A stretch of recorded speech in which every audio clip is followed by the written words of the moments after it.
if you want to be a leader and not a manager, there's enough managers out there, but a leader truly cares about people, his employees, his customers, etc. Right? In order to lead them, you have to care, and you have to continue to develop that skill.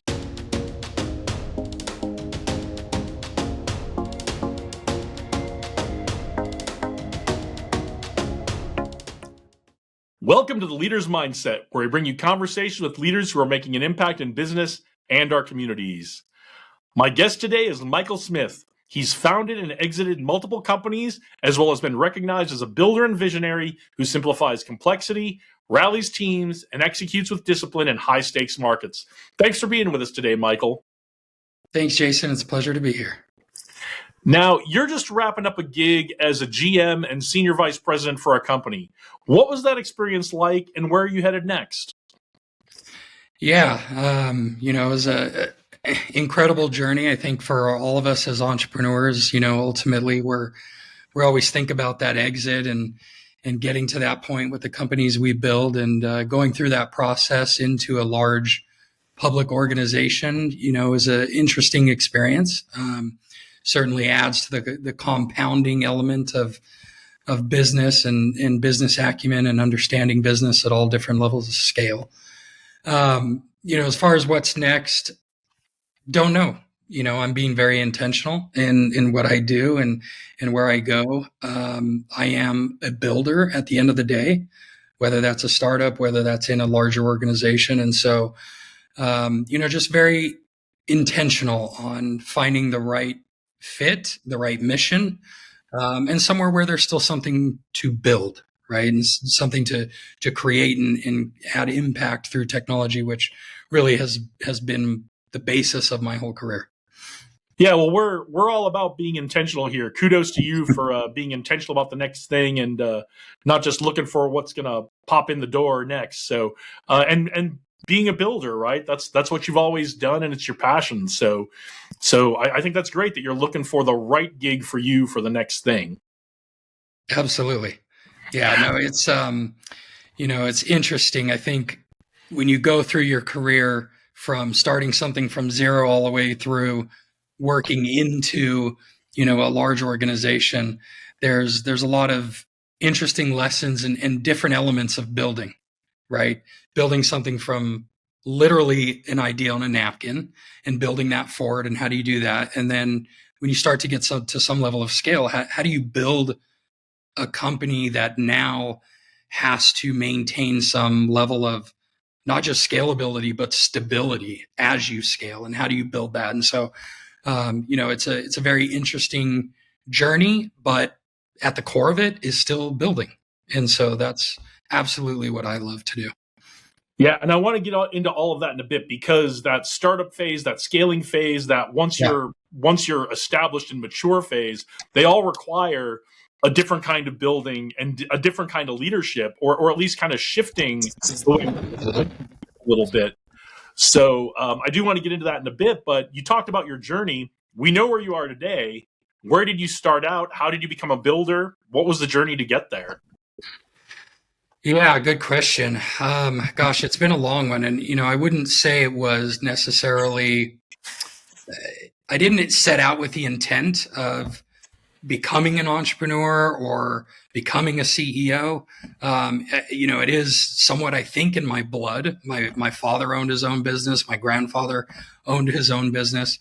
They certainly didn't intend to scale those in the same way that I've tried to do. But so some of it's, I grew up around some level of entrepreneurial mindset, so I think it's a little bit ingrained. But, for me, I actually started on the design side and really building a foundation in kind of that school of design thinking.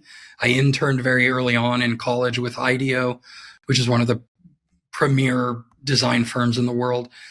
So that design thinking mentality is at my foundation of what I do, and my entire career. But throughout that, it started in the design side, which interestingly enough forces you to develop a really strong empathetic muscle. You really have to empathize with your users and customers, and how do you use interactive design in order to do that. But that quickly tailored into starting my own company when I was 25. I think more so out of, I wouldn't say frustration, but some innate feeling of I can do this better than those I was working for at the time. And I think every entrepreneur has some level of confidence in that, whether it's false or not, it's there. And so I can do this in a different way, in a better way. And so I started my first company called Raster when I was 25. When I think back now, I'm blown away with what was I thinking. I had twins who were one. I had just bought my first house, and somehow I thought, let me add to the chaos and start my own company at the same time. But through that journey, the lessons are invaluable. I think you come out of that with essentially an MBA, a very quick, practical MBA out of that, and you learn your lessons, you take your punches, and then along the way you start to really figure it out and develop companies with stronger fundamentals as you move along and grow in that process. So throughout that journey for me, it was really jumping out and just doing it, getting a start, not really knowing what I was doing, learning on the job, and then maturing and growing along the way as I went throughout my career and founded additional companies along the way.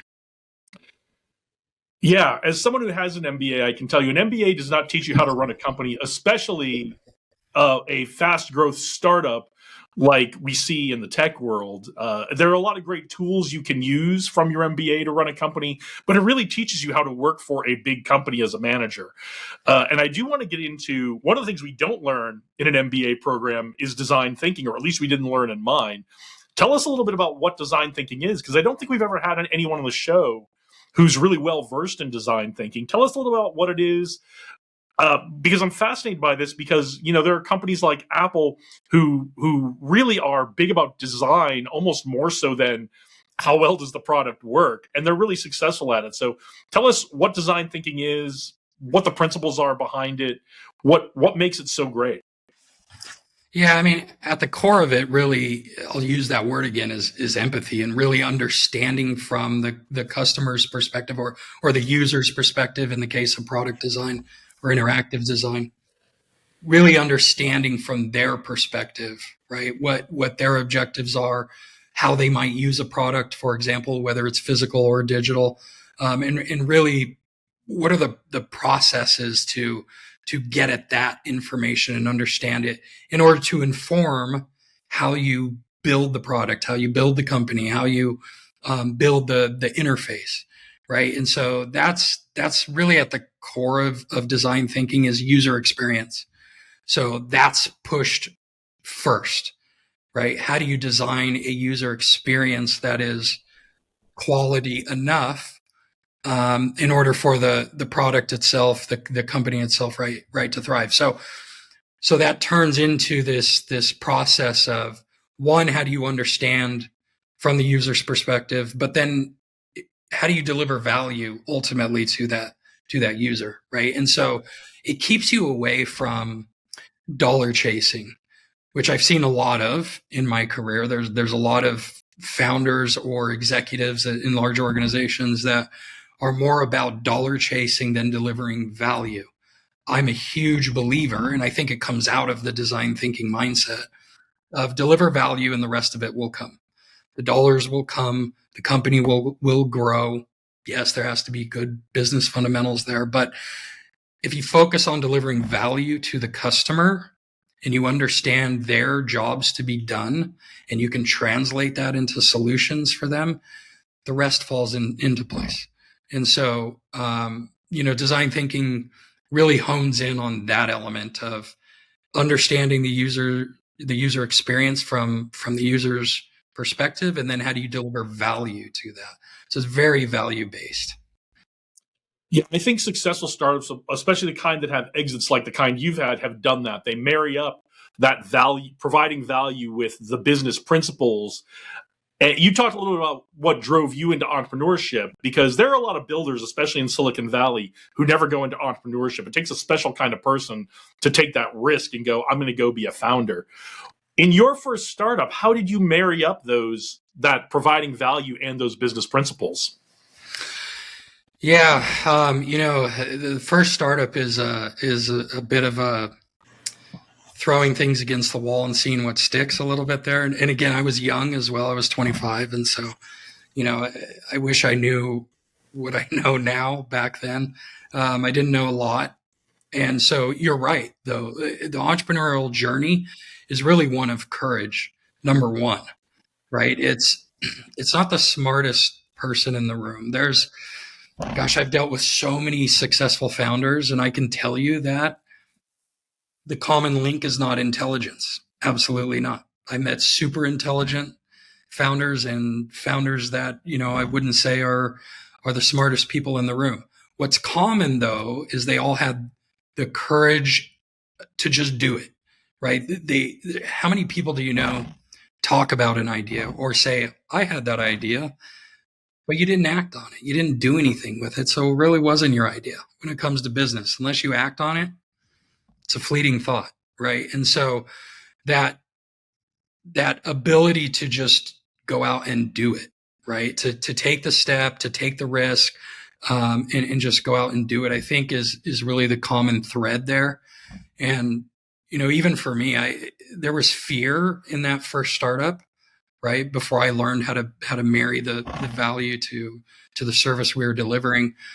And I had a mentor who essentially said to me, he said, look, even if you fail after year 1 or 2 or 3, whatever that may look like, you'll enter the workforce far more valuable than you left it. And for me, that was enough of a little push for me to say, you know what, you're right. Let's not worry so much about failing. Because even in that failure, I still will gain so much in an understanding of just basic business acumen, right? You have to learn 360 degrees of a business when you start out. And so to bring that back to, the value, it's something I think learned over time, right? You start out with a theory of here's where I think I can deliver value to my customers, but that evolves. It certainly you got to be humble enough to know that you're going to have to pivot and you're going to be wrong. I've never met a startup that had it right the first time. Every single one pivots in some way, mine included. And so, there's a certain humbleness that has to be there in order to recognize those shifts and not be closed-minded to them, not let your ego get in the way of those things. But but for me, delivering that value evolved. It started out with here's what I know and here's where I think I can deliver value, but that evolved over time. My first company was focused primarily on product development in the digital space. So we would work with a lot of startup founders in the beginning who had an idea, but they didn't know how to build that concept. And so we would come in and build it for them.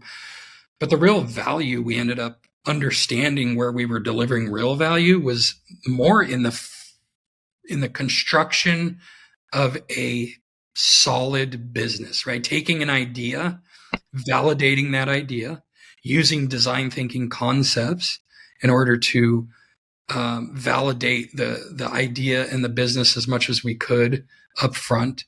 And then how do you systematically go about scaling that business, right? Or proving the product market fit or building an MVP and what's the process in order to get there to de-risk the situation as much as you can while proving the concept. And so the value changes, right? And so our business changed along the way as well. And we became more about building companies than building products. That's advice you hear all the time is you've got to build a company, not just build a product. What does that mean? What does it really mean to build a company and not just a product? Back to fundamentals. It starts with a great product. I'll say that, right? And so early on in the beginning, you can focus your attention on getting the product right as best you can, right? Pivoting that product, listening to your customers, solving a real problem. Yes, that is where you need to spend your time. However, if that product finds its path, that company now has to scale. And so you do have to build a real sustainable company. And that means you have to build something that, has the customer support arm necessary to onboard your customers, to make sure that those customers renew if you're in a SaaS-based business, for example. You have to be able to support in real time those customers as needs arise. In my case, we're in a very mission focused area with my last company in public safety. There's a huge responsibility that comes with that, right? And so, how do you build in that layer of real time support in order to ensure that your customers have what they need in critical moments? Financial, right? Understanding the financials behind your business, making sure your gross margins are where they should be, learning how to benchmark against other businesses when you're early on. You don't have enough data, but you can pull data from other organizations and benchmark against that data. Say, okay, this is where we should be spending, how much we should be spending in R&D or sales motion, etc. Figuring out your sales motions, one of the more complicated pieces, right? And until those are repeatable without you as an example, we all start out as founder-led sales, but until those are repeatable, you still need to figure out what those motions are and understand those in order how to scale them. So, there's many facets to the business itself that are not the product. And so focus on the product initially, yes, get that right. But there's so many other elements that you have to build together and understand how they all fit together, how the cogs all fit in order for the engine to run as smoothly as possible. I think that's the best explanation I've ever heard of that. And it really describes the difference between someone who's a founder versus someone who's an inventor. I think we may have to take this little section of this interview and just put this up as like a tutorial on the channel as just a little highlight of this interview. Yeah, no, it's true. And you're right. I run into plenty of inventors as well, and you can kind of pick them out pretty quickly on that front. Because usually also once the product, for an inventor, once the product feels close enough, they move on to the next product, right? That's common. They, instead of moving on to how do I now build the business in order to scale that, they move on to the next product. So it's a good point. There are a lot of inventors. I mean, we all like to invent, of course, but there's a whole different element if you want to build a business too, outside of just inventing the product. Yeah. Well, and there's nothing wrong with being an inventor. That's why it's important to partner with someone who's got that founder mentality. Or if you've got a founder mentality, you need a great CTO who's kind of your tech inventor as well. So, yeah, absolutely. Yeah, and being an entrepreneur is lonely enough as it is. So having a really good founding team, whether it's a CTO or whether you're the CTO, then you need to add sales element to that. Yes, really important to fill the gaps. We all have them, and so find good founders that you have fun with, can relate to, and fill the gaps you don't possess.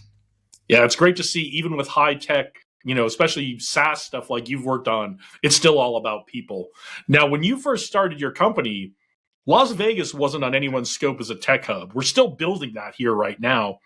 Why did you decide to take the risk to start a company here in Vegas as opposed to somewhere else that might have been a little easier? It wasn't strategic. It was more practical. This is where I ended up moving, and so this is where I started my first company. I will say how I came from Silicon Valley, San Francisco Bay Area, in the .com burst of 2000.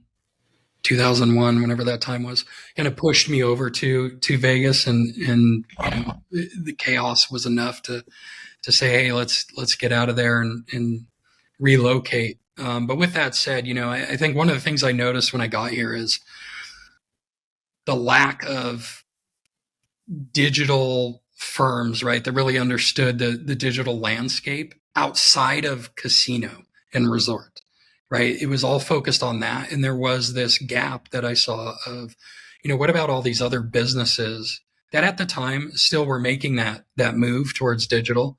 Um, the iPhone hadn't come out yet. However, web was booming, internet was booming, regardless of the dot-com crash. It was still booming. And so, Vegas did play a role in starting my first company in recognizing, there's a gap here, something we can fulfill that in the Bay Area would have been, completely the opposite, where it was saturated with organizations servicing that market. So, Vegas played a role in that.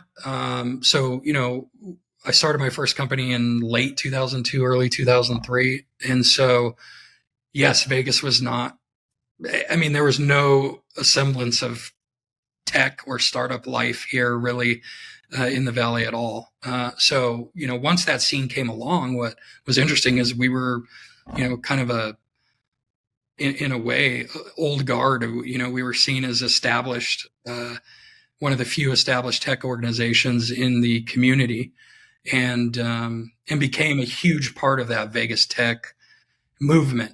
Right, we were in there with Tony and Downtown Project and Zappos and et cetera all along the way. So it was an interesting time. But yeah, you're right. Early on, it was just practicality more than strategy here in Vegas. You mentioned that you started this company kind of right after that early 2000s tech bubble burst. What lessons out of that bubble and the bubble bursting did you take away from that? And what lessons do you still use now that came from that experience? Yeah, that was an interesting one, because I had just graduated college in 99, essentially. So I was really early in my career, and I was working for a very large .com at the time in the Bay Area. And, the lessons I saw, I think, were watching really smart people lose their jobs all across the Valley, not just for the company I work for, but I was seeing it everywhere. But more so than that, I think, what I carry with me today still is there were a lot of great stories in companies and ideas with very weak fundamentals from a business standpoint. And so watching these companies who scaled to pretty significant proportions at the time on great ideas, right, but weak fundamentals, and watching how that house of cards comes down, it can't sustain the weight forever. I think that really helped inform me even today, even with my startups and then in large organizations, of the importance of that. Those fundamentals. Like, you can't scale an organization without those in place. You have to have a solid footing, or it will collapse at some point.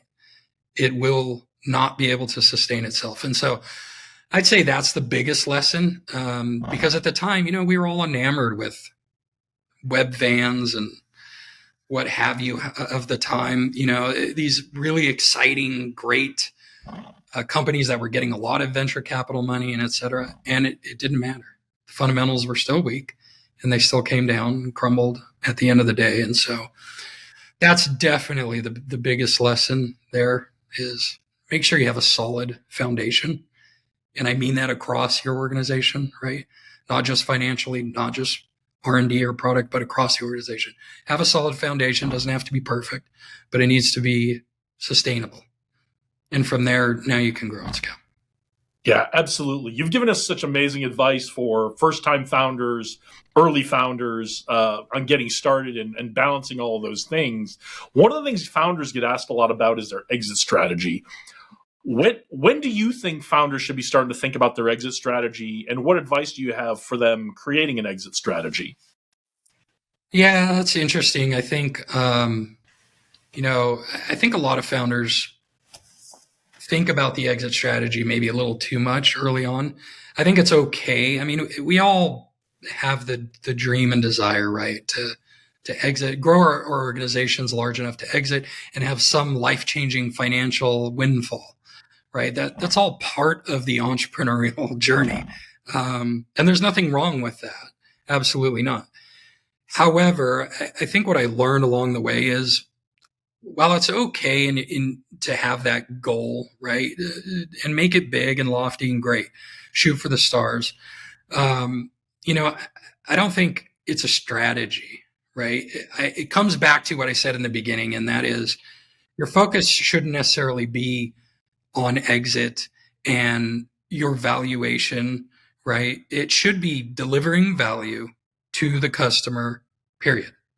As long as you are doing that, you will increase your customer base. You will grow your revenue. You will grow your EBITDA. You will do all the things that are foundationally lifting your valuation, which at some point, if you are delivering enough value, you will have inquiries for acquisition across the board. Companies will come looking for you. They will come making offers to you.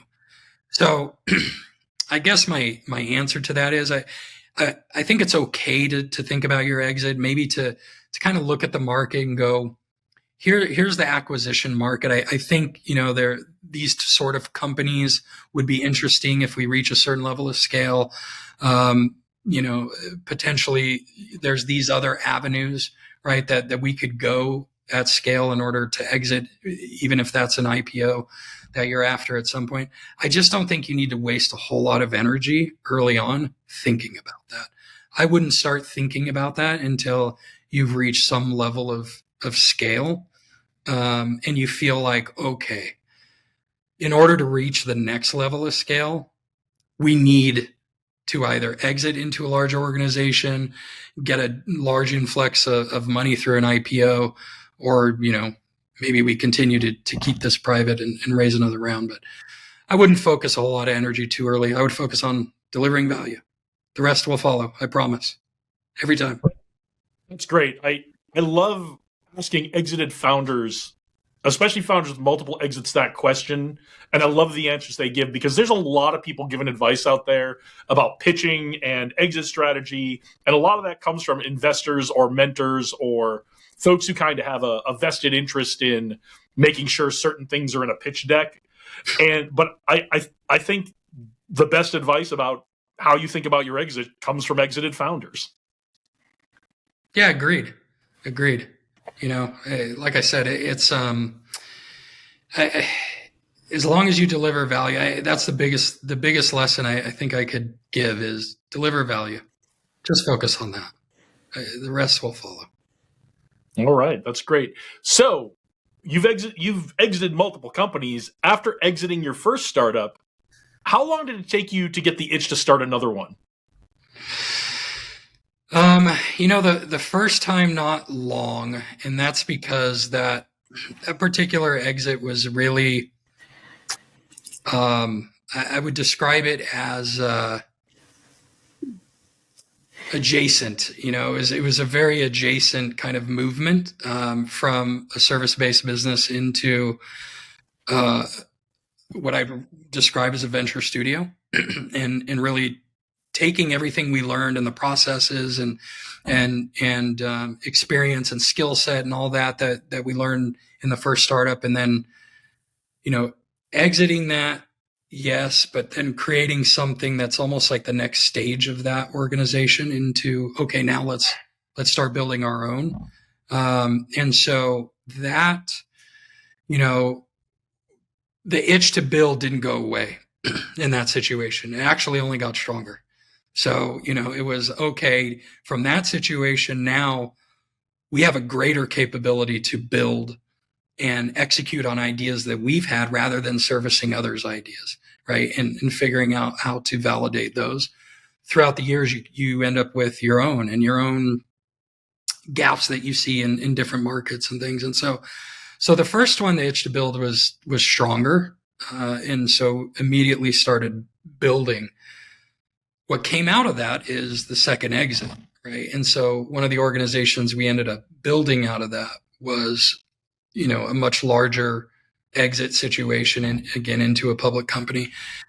And that one was different. That one, there was I would say more of an interesting kind of quiet period, almost a decompression, right? That happened there. And, I know a lot of founders after exit into a larger organization have a hard time letting go of their baby. And, this new organization wants to do things with it that maybe they're not okay with.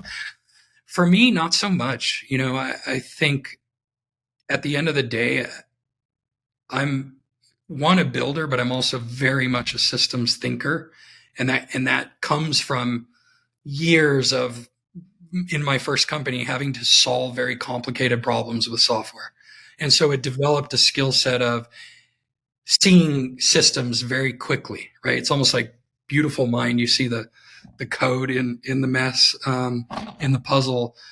I see systems very, very, very quickly. And so when I got to the acquiring company, much larger, yes, there was a decompression period, but there was also very quickly visibility into, I see where there's challenges and issues and scalability problems, and I started to see there's systems missing here, right? That can really move this to the next level. And so my attention really focused and became very quickly enamored with solving those problems.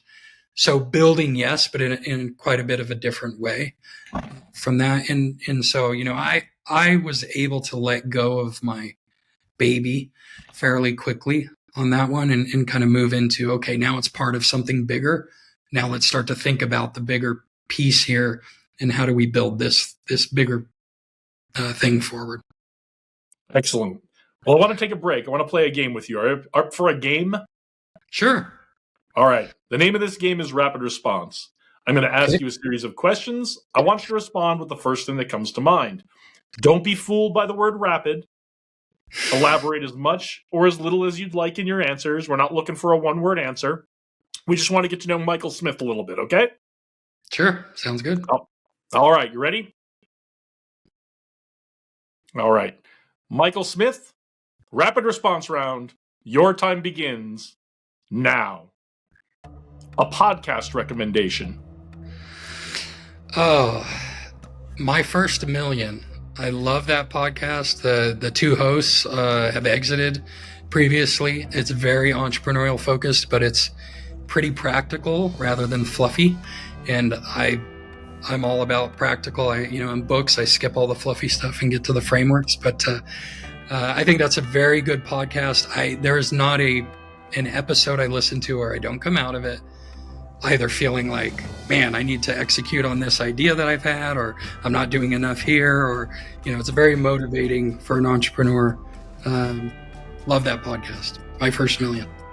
Yeah, I can't tell you enough how much I appreciate advice that I get from exited founders, whether it's fluffy or nuts and bolts or framework, whatever it is. Right. If an exited founder is talking, I am shutting up and listening. I'm telling everyone around me to shut up and listen. Sure. What is a practice you'd like to see more people embrace? Oh, good question. I think I would say empathy. Empathy will serve you well in all areas of business, and no matter what level you're at, right? From you're just starting out in your career all the way up to you're the CEO of a large organization. I think developing a skill set of empathy, and I do think it can be developed. I don't think it's something you have to be born with. Developing empathy is something I'd like to see more of. I think the larger the organization gets, the less I see that muscle having been developed. And so being able to put yourself in someone else's shoes and really put your ego aside, listen, understand from their perspective, whether it's a customer or an employee that you're leading, it serves you well. It'll take you a long way in developing your leadership skills if you can develop the skill set of truly empathizing with someone and how to go about that process. We hear that one a lot, especially from exited founders or CEOs and executives who have a lot of responsibility. So I'll go back to my note about exited founders. If it's good enough for exited founders, it's probably good enough for all of us. Probably true. Who is someone we should all be paying attention to? Oh man, I don't know that I have any one person that comes to mind. I mean, I think it's not a person, but I think, AI, if you want to think of it almost as a person. Obviously, we're all paying attention to it, yes. But I think if you're in business of any sort, it's critical, right? It is the largest paradigm shift I know I've seen in my career. And I've gone through the cloud movement, and I've gone through mobile, and I've gone through IoT, in some of these smaller waves of virtual reality and augmented reality and such. This one is by far the largest, the fastest moving, the most impactful on all areas of business. And so, leaders and companies that are really pushing that forward, I would pay a lot of attention to. AI is certainly at its infancy. It isn't, I know we use the word intelligence. There is no real intelligence there yet. I know people are afraid of, the AI taking over and whatnot. The reality as a technologist is there's no intelligence there at the moment. However, it does expose that there is no intelligence in this, and it's almost, more of a word prediction engine. And so, pay attention to those organizations that start to take this to the next level and push this toward true intelligence, because at that point things will scale even faster. So if you're an entrepreneur, I would pay a lot of attention to individuals and organizations that kind of go from where AI is now to the next step. Yeah, AI is an incredible technology, and it's certainly going to bring technological change. But we've been through a lot of those in the last few decades. I think AI is going to be a societal change, like not even like steam engine societal change, like Right. printing press societal change. Agreed. Yeah. What is either your get pumped up song or your walk on music? Well, I was a baseball player, so walk-on music relates. I'm super eclectic when it comes to music. I think my Spotify Wrapped this year, I had 493 genres listened to.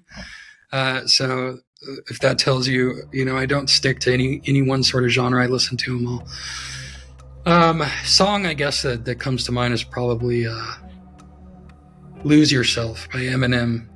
I think, from a beat and an energy perspective, it fits, and the message always relates. You can always relate that back to whether it's entrepreneurship or otherwise. Lyrics relate, so you can massage them into he's speaking directly to you. Yeah, to go back to our theme of exited founders, I had an exited founder and investor tell me, if you need to get yourself going, if you're having a hard time getting yourself motivated to work on your startup today, listen to that. You won't have any problems getting moving after that. Yeah, it's true. And I love how you brought up the baseball thing, because for viewers and listeners of the show and for potential future guests, when I talk about walk-up music, that's what I think about when you go to the baseball stadium and there's walk-up music for every batter. That's always the way I think. I know people think about walk-up music in different ways, but that's what I think of when I'm asking that question. Yeah, absolutely. That's what I think of too. What's the biggest influence in your life? Who or what? It's probably cliche, but I think it holds true probably for all of us and our parents. Largest influence. I mean, it's I think as you get older, and I'm approaching 50, as you get older and you start to gain some perspective, right, you realize how influential those early childhood years are on you as a person, that you carry with you for the rest of your life. And I think us men, for whatever reason, carry our inner child probably closer to the surface than probably women do. And so that little boy is always there inside of us. And so those early childhood years, man, are really influential. And so how you're raised, the environment you're raised up in, what you're exposed to is probably as influential on what you do in your life as anything. You know, I'll second that with the crowd you keep is certainly, you know, secondary. I think to that is who you surround yourself with is as impactful on what you do in your life. So, you know, those two, parents and then kind of close knit group of friends and other entrepreneurs throughout the years that you tend to stick with throughout your career are probably the two most influential groups. What is a book everyone should read? Ooh. Do we read books anymore? Or does everyone just listen to them nowadays? Or listen. I consider them the same. I know the psychology is different, but yeah. Or listening to books, I'm happy. So, you know, one that it's a few years old, but I read recently is High Output Management by Andrew Grove, former CEO of Intel. I think that's a great book. It fits my style, which is less fluff and more practical frameworks and information. That book's written a bit more in that mentality, so it feels a bit more data rich in that. But really, really good book. It's, you know, we talk about scaling businesses. That book's more about how to scale yourself as a manager. So highly recommend that one. I love that. I'm going to have to check that out. What's the best winter recreational activity in Vegas? In Vegas, well, there's probably, you know, best activity and then ones that I tend to do, which are way more boring. But you know, certainly I think making your way up to Mount Charleston and getting some snow and breathing that, you know, mountain air is always a great activity around here. For me, you know, the winter's the time when I actually can go on a walk around the neighborhood. In the summer, it's just too hot, man. And clearly with this lack of hair up here, walking around in the summer is dangerous. So, you know, for me, it's the time of year when I can actually go on walks around the neighborhood, listen to a podcast, and actually, you know, keep walking until the podcast ends instead of having to turn back because I'm overheating out in the heat. So for me, it's just being able to get out and walk and, you know, not feel like you're going to melt. That's great. What is your dream vacation spot?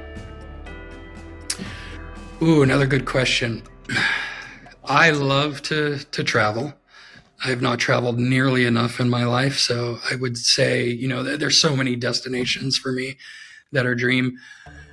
So any one is hard to say. I would say I'm not so much a lie on the beach and kind of, you know, with a Mai Tai and relax type of vacationer, although that's nice on occasion. I like to sightsee, see history, etc. So, you know, places like Rome or to visit, you know, Pompeii or go to Budapest, like those are all very interesting to me, types of places that I have yet to explore. Fantastic. Besides AI, what's a trend you're excited about?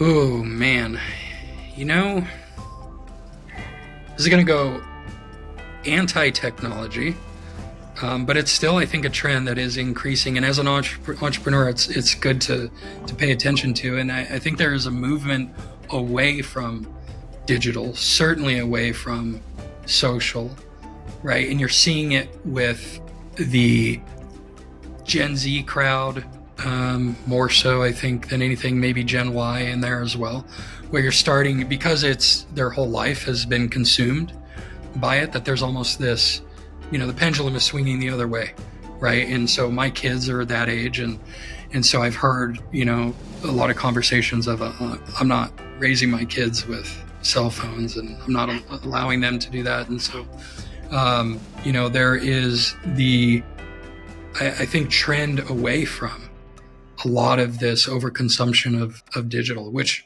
is very exciting to me. I'm a Gen Xer, and so, you know, we had the fortunate side of growing up without it, and then, you know, learning how to use it and actually being a lot of the creators of it in our early adult life. So we've had the best of both worlds, and so we understand the value of going outside and not being tied to technology and not being tracked and traced. And so I think the movement of that is most interesting. I'm excited to see the pendulum swing the other direction.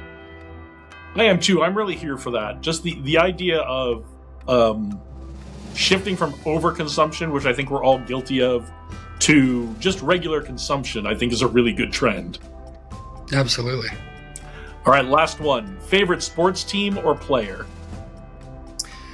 That's an easy one. I'm a huge baseball fan, grew up playing it. I was born in Los Angeles, so I am a Dodger fan. Always have been. So it's not a front runner thing based on their recent success. But yeah, Dodgers is by far. I'm a sports fan. I mean, I follow most sports. Certainly the Golden Knights here in Vegas, is close to all of our hearts. I think that have lived in Vegas for a long time, but Dodgers are by far number one for me. That's my team. I know how you feel. I grew up as a Red Sox fan, and I'm still a Red Sox fan, and that's never going to change. And the Golden Knights they've just done such great things besides winning hockey games for this community. So we're all really proud of them. Well, absolutely. Appreciate you letting us get to know you a little bit in a way the business questions might not. Getting back to it, your second company, Evertel, got acquired by Genesis, and you went from startup founder mode to GM and senior VP. You were in charge of a team of over 140 people.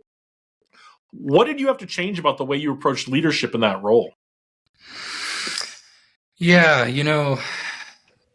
leading a small group in a startup has its own challenges and leadership skills that you have to develop.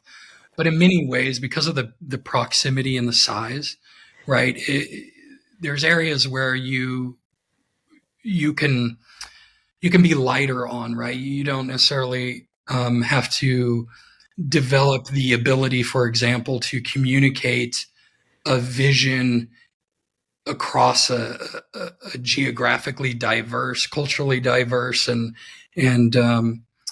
skill set diverse group, right? Your founding team is generally very much in the conversation day to day with you, and so through those conversations, right, everyone understands the vision and where you're going and where you're leading them to. In a larger organization, that becomes much more difficult, right? And so really learning how do you now communicate that vision in a broader, larger scale way where you're not conversing with everyone every day, right? They're not involved in the decisions that are being made. But it's still just as important that they understand the vision of where you're going with the organization, what you're trying to achieve. So learning how to communicate that to a large group, but also, how to bring that back to what's important to them in order to get buy-in toward that vision, right? And so they don't, in a small organization, a startup, for example, your revenue numbers and your ARR and your EBITDA and your profitability and those things, they have some meaning, right? Because it very quickly determines, is the company sustainable? Are we growing? Am I am I building something that's getting bigger? Is my job okay? Those sorts of things.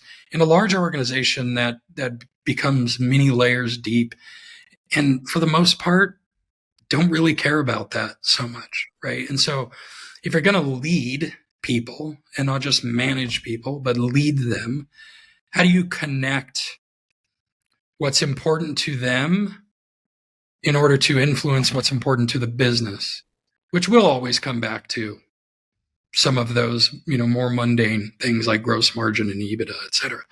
So how do you connect those? And so for me, learning within the new organization of, okay, how do we do that? We're very mission driven, very focused on public safety. And so it's pretty easy to say saving lives, lives saved is a core metric for us. But lives protected, right? Before we have the opportunity to save them, how many lives are we protecting? So, there were ways to connect that back to a mission that resonates with everyone, that then as a leader and as an executive, you know how that translates into the numbers your boards wants to see, and the hard numbers that move the business forward. So I would say that, that was a pretty immediate thing of, okay, leading a larger team, how do you get them rowing in the same direction, connected to something bigger than themselves? More challenging the bigger the organization gets. Yeah, big organizations come with a lot of challenges. One of them is they don't always have a reputation for innovating quickly like startups do. What's your advice for someone who's in a large organization right now who might be fighting an uphill battle to innovate from within? Yeah, that is a challenge, and it's not hyperbole. It's definitely the truth. The larger the organization, the more difficult I think innovation or having a culture of innovation is, and that's the key there, right? It's culture, and how do you impact and affect the culture to create that innovative mindset in order to continually innovate. And it's not that no large organization doesn't have that ability. Some organizations do it better than others that innovate, but a startup will always innovate faster and move faster. Just nature of the beast. There's a lot less to a smaller ship to turn, and a lot less regulation and compliance and HR and et cetera to move on that front. With that said, yeah, I mean, definitely one of the bigger challenges. And if that organization doesn't have a culture of innovation, you have an uphill battle, and it's not going to happen overnight, and it's going to take time, and you're going to have to get buy-in from your executive leadership team, and it has to be a goal and a mission of the the leadership team in order to do that. You cannot change that on your own and move that on your own. So I would say step one is really to make the business case very clear of why innovation is important, and resting on your laurels is not. I think right now everyone has an easier case to make because of AI. Things are moving quickly, and it does not matter if you're big or you're small. Things are moving quickly, and so your moats are shrinking very quickly. So if you don't innovate, you will probably die. Larger you are, the slower it will be. Smaller you are, the faster it will be, if you're not innovating, right, and moving forward. So make that business case to your leadership group, get the buy-in, but then it's a cultural change at the end of the day, and that's going to take time. You're going to have to, make those changes, either top down or bottom up, one or the other. Hopefully you can go both ways, but you're going to have to do them one division at a time, more than likely, and get that effect. So be patient. It is tough, not an easy task. That's great advice. I noticed on your LinkedIn that you were one of the volunteer mentors at the Mill Accelerator here in Las Vegas. Some of the first experiences I had working with startups were at the Mill, so it's kind of near and dear to my heart. How did you get involved as a startup mentor, and what lessons did you take from that experience? Yeah, no, the Mill was great. Those were fun and interesting times here in Vegas, to see that infrastructure being built, right? Which was largely led by Tony and his movement of Zappos downtown, et cetera. But yeah, I got involved with the Mill very early on. I knew Sarah Hill, who was the CEO of the Mill, and I knew her husband Steve very well. And so as I mentioned before, kind of being part of quote unquote the old guard, pre Vegas tech company here in Vegas. And by the way, we moved our headquarters downtown for that reason into the Arts District to be closer proximity to that community. But, mentoring at the Mill is great. It's, I think it's important as entrepreneurs that we give back to other entrepreneurs along the journey. You forget how much you've learned and picked up along the way until you speak to a first-time founder and you realize, oh crap, Was I this naive when I was starting out? Yes, you were. You certainly were. There's only so much theory out there, and so you do have to learn through some experience. But being able to shortcut that, help them solve problems, founders along the way. I think with the mill for me, it was learning.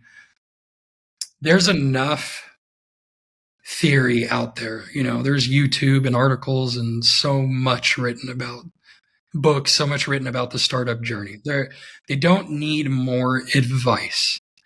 They need the calm. They need you to provide perspective and break things down when they're overwhelmed and they're trying to solve too many problems in order for them to kind of simplify, right?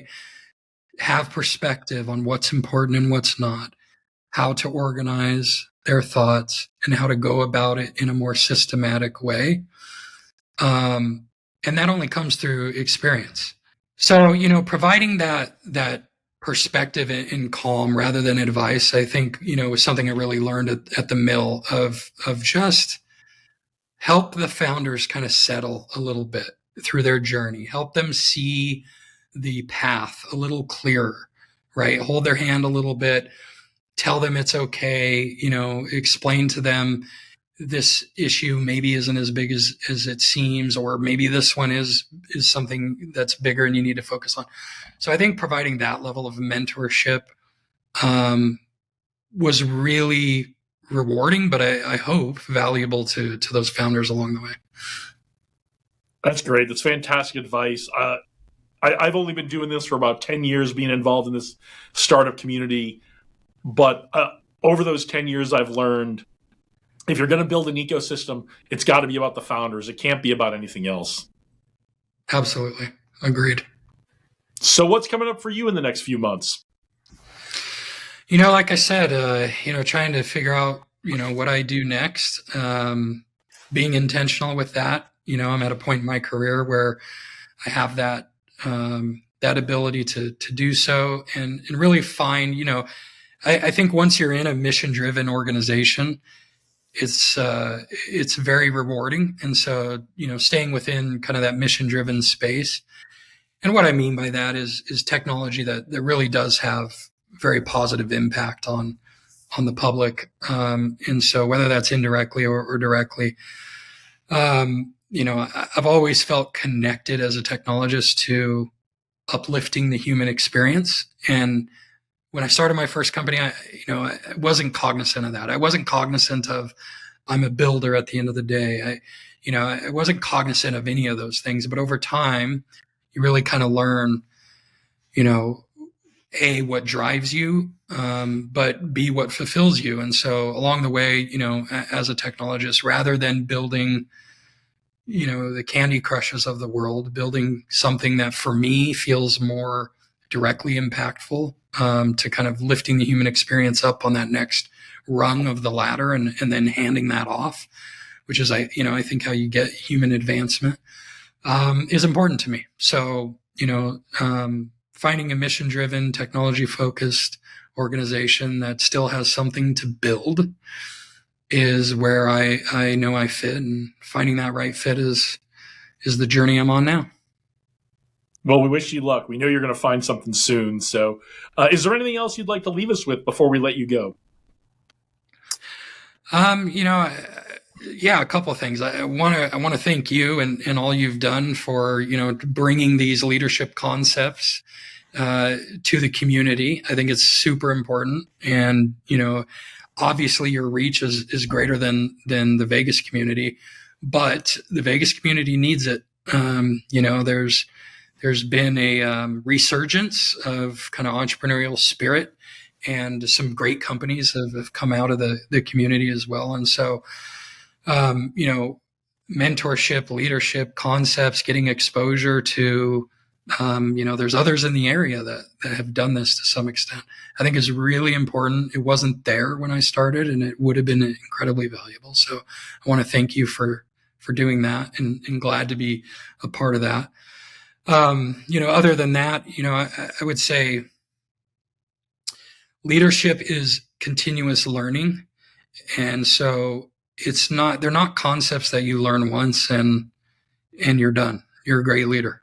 There's new information, things change. Yes, they're always there. The Zig Ziglar method of selling will always be some foundational element, but things evolve, right? And new information comes out. And so I think as leaders, if you want to be a leader and not a manager, there's enough managers out there, but a leader truly cares about people, his employees, his customers, etc. Right? In order to lead them, you have to care and you have to continue to develop that skill. And so, I would say for anyone out there, whether you're leading one person or leading 300 people, the concept is the same. It's still caring about that individual, understanding what motivates those people, and connecting the dots on how do you help those individuals, right, achieve those elements and those goals, and then how do you pull those levers in order to leverage that to grow an organization. Well, I think that's a perfect place to leave it. Thank you so much for joining us today, Michael. Where can everyone else find you so they can also thank you for joining us today? Yeah, you can always find me on LinkedIn, although trying to search Michael Smith is always difficult. So I always throw the J in there, Michael J. Smith. But you can also, I produce a newsletter focused on primarily GovTech operators called the GovTech Operator, which is at thegovtechoperator.com. You can subscribe to my newsletter and find me there. All right, and we'll put all those links in the episode description. You guys don't have to try to write those down while you're doing whatever it is you're doing, watching or listening to this. And I do want to thank all of you for watching and listening. If you found this conversation with Michael valuable, go ahead and share it with someone who can use it. Leave a comment, and don't forget to subscribe. And since I'm asking you all for favors, if you're listening on a podcast platform, you can leave a review. We'd love it if you'd leave us a 5-star review. It'll really help to grow and build the audience. We have lots more amazing conversations coming your way, so go out there. Do great things today. Onward and upward.